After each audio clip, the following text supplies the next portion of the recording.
qui se passe, c'est qu'on porte le perfectionnisme comme un bouclier, comme un moyen pour nous de nous protéger de ce qui nous fait le plus peur à l'extérieur. Je me suis rendu compte de ça parce qu'en analysant mon propre rapport au perfectionnisme et à quel point j'avais besoin que tout soit parfait autour de moi, j'avais besoin vraiment de tout contrôler et pendant longtemps j'en ai vachement souffert.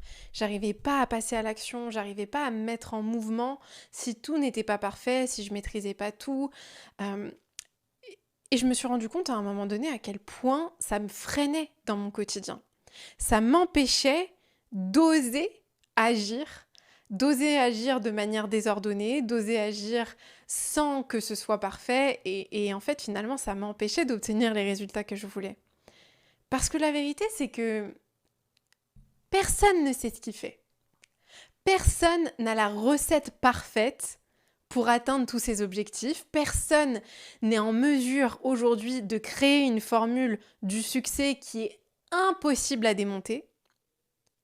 La seule différence entre les gens qui ont ce que tu veux et toi, c'est que même s'ils ne savent pas ce qu'ils font, ils le font quand même.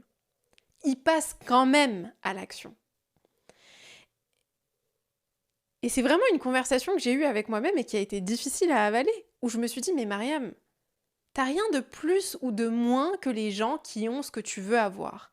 T'as rien de plus ou de moins que les gens qui sont là où toi tu veux être. La seule différence entre toi et eux, c'est que toi, tu t'es créé une prison mentale où tout doit être parfait, où tu dois tout maîtriser, où tu dois avoir l'air d'être absolument irréprochable aux yeux du monde.